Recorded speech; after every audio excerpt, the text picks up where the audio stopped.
সকালে রেসিপি রুটি আর ঘুগনি বানাবো। পুরো ভিডিওটা সঙ্গে থাকার অনুরোধ থাকলো, সবাই সঙ্গে থাকবে, স্কিপ করে যাবে না। বুটটা কালকে রাত্রে ভিজে রেখেছিলাম, তারপরে একটা আলু দুটো করে গোটা আলু দিলে সিদ্ধ হবে না বলে, আবার খুব ছোটো করে দিলে বুটটা সিদ্ধ হয়ে যাবে, আলুটা সিদ্ধ হয়ে যাবে, বুটটা সিদ্ধ হবে না। এই জন্য আমি একটা গোটা আলু অনেক সময় ছোটো হলে গোটা দিয়ে দিই, দিয়ে এইভাবে প্রেসারে দুটো সিটি দিয়ে ফিরে চলে এলাম। এবার একটা ছাঁকনি ঝরিয়ে নিলাম, নিয়ে এটা কিন্তু ছেঁকে নেবো। জলটা ঝেড়ে নিয়ে আলুগুলো তুলে নিয়ে খোলাগুলো ছাড়িয়ে ছোটো ছোটো করে পিস পিস করে দেখে কড়াইতে তেল গরম হয়ে গেছে। শুকনো লঙ্কা গোটা গরম মশলা ফোড়নে দিয়েছি, তারপরে পাঁচফোড়ন দিয়েছি, তারপর বাটা মশলাটা তুলে দিয়ে পরিমাণ মতো লবণ আর হলুদ দিয়ে মশলাটা কষতে থাকবো। আর এখানে কিন্তু কাঁচা লঙ্কার তরকারি রান্না করছি।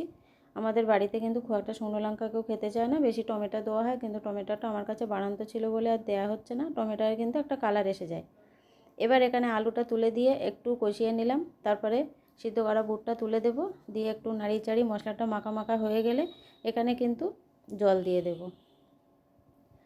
জলটা দিয়ে বেশি একটু হালকা না করলে শীত বুটটা তো এমনি একটু ঘন হয়ে আসবে, আলু আছে। এবার এখানে একটু কিছু সময় ফুটতে দেব।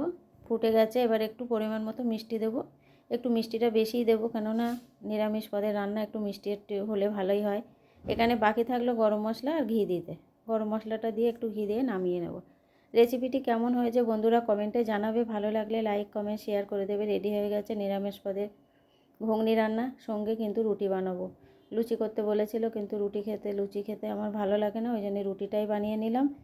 আর সবাই চলে এসো বন্ধুরা, কে কে সকালের খাবার খেতে চাও, রুটি আর ঘুগনি, সঙ্গে কিন্তু আছে ডিম সিদ্ধ আর শসা আম।